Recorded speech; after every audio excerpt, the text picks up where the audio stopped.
bagaimana seseorang imam yang berdoa tapi dia tidak tahu artinya.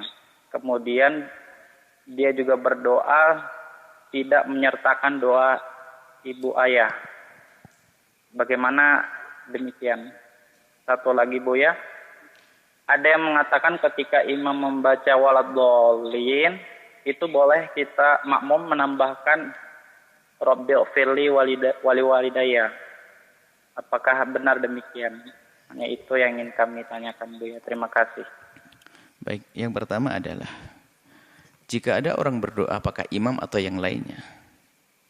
Jika sumber doa itu jelas, misalnya doa dari Nabi atau dari guru yang sudah benar, maka biarpun tidak paham artinya, sah dia berdoa.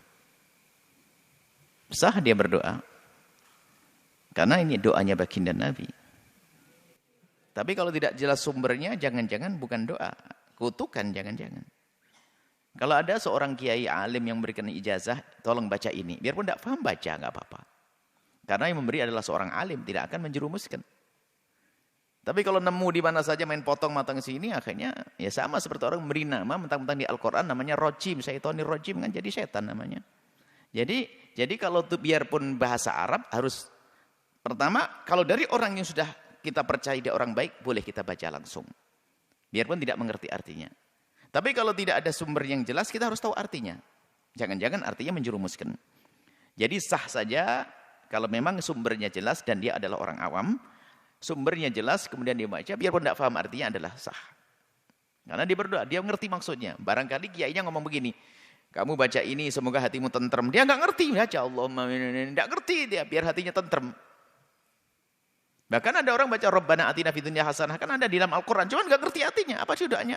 Doa sabu jagat, oh biar hasil maksud semuanya. Oh gitu ya, Rabbana atina fid dunya. Nggak ngerti artinya sama sekali, sah. Baik.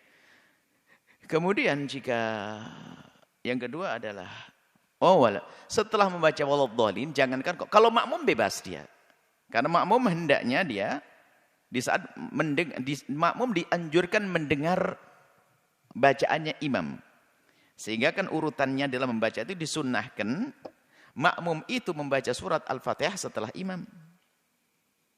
Jadi sunnahnya begitu. Jadi imam membaca Fatihah, makmum mendengar dengan seksama. Dengan penuh kekhusyuan. Maka di saat imam sudah sampai waladhdallin, makmum mengamini jika aminnya makmum dengan aminnya imam dibarengi dengan aminnya malaikat, maka dikabul doanya oleh Allah. Sebab itu pungkasan surat Al-Fatihah kan doa, ihdinas siratal mustaqim, siratal ladzina an'amta 'alaihim ghairil maghdubi 'alaihim waladdallin. Ya Allah, berikan kepada kami petunjuk jalan yang lurus. Jalannya orang yang telah kau beri karunia kenikmatan kepada mereka. Bukan jalannya orang sesat dan orang yang kau murkai. Lalu kita mengatakan amin. Itu sah. Berdoa. Dan dianjurkan kita mengamini doanya imam. Mengamini waladhdallinnya atau fatihahnya imam. Karena di dalam fatihah itu di akhirnya doa. Maka ditutup dengan amin. Cuman amin bukan daripada fatihah. Bukan bagian daripada surat Al-Fatihah. Kemudian kalau seorang makmum ingin membaca Rabbi firli warhamni, boleh saja. Karena memang itu tepat. Memang itu bukan, itu boleh-boleh saja. Akan tapi ingat, di dalam membaca doa, doa apa saja yang kita baca di dalam sholat, itu adalah sah. Akan tetapi sebaik-baik bacaan di dalam sholat adalah sesuai dengan petunjuk Nabi. Misalnya kita waktu berdiri baca sholawat juga sah. Waktu duduk, waktu kita bisa baca la ilallah juga sah. Sebab zikir tidak membatalkan sholat. Cuman sebaik-baik di dalam bacaan dalam sholat adalah yang diajarkan Nabi. Seperti itu. Nah, termasuk membaca doa. Termasuk namanya baca doa-doa yang Nabi mengajari doa misalnya kalau melewati surat azab. Kita minta perlindungan, ya Allah jauhkan kami dari azab. Disebut surga, Allah maj'alna min ahliha, ya Allah jadikan aku ahli surga. Ada rahmat, minta kepada Allah rahmat. Itu diajarkan oleh baginda Nabi. Jadi kalau imamnya membaca sebuah doa, kita bisa mengamini dan kita bisa memohon kepada Allah. Jika imamnya menyebut surga, ya Allah jadikan aku ahli surga. Sah, dan Nabi mengajarkan yang semacam itu. Hanya pertanyaannya seorang penanya tadi sepertinya sudah mengerti hukumnya. Kalau kita lagi membaca surat Al-Fatihah, maka hendaknya jangan dipotong dengan apapun. Itu.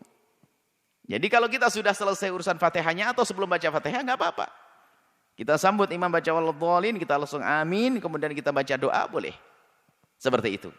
Tapi kalau kita lagi membaca surat Al-Fatihah, maka Fatihah kan dianjurkan, diharuskan berurutan, nggak boleh dipotong dengan apapun. Maka hendaknya kalau kita lagi baca Fatihah, sempurnakan baru setelah itu kita memberikan jawaban.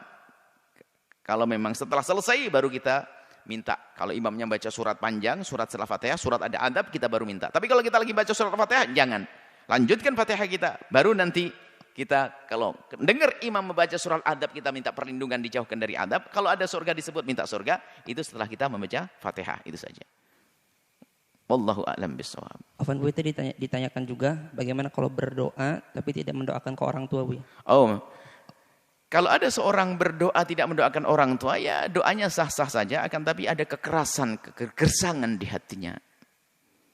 Tidak punya sambung hati dengan orang tua. Orang yang paling berjasa dalam hidup kita adalah orang tua kita. Maka pastikan, bahkan kita harus coret kita dari golongan orang yang berbakti kalau kita lupa di dalam doa. Doa itu kan yang paling murah dan meriah. Mudah. Kenapa kok bisa lupa? Karena hatinya nggak nyambung. Maka kami sampaikan kepada siapapun, lihat. Tanda bakti kita kepada orang tua kita. Ukur diri kita. Bakti tidak kepada orang tua. Tanyakan dirimu.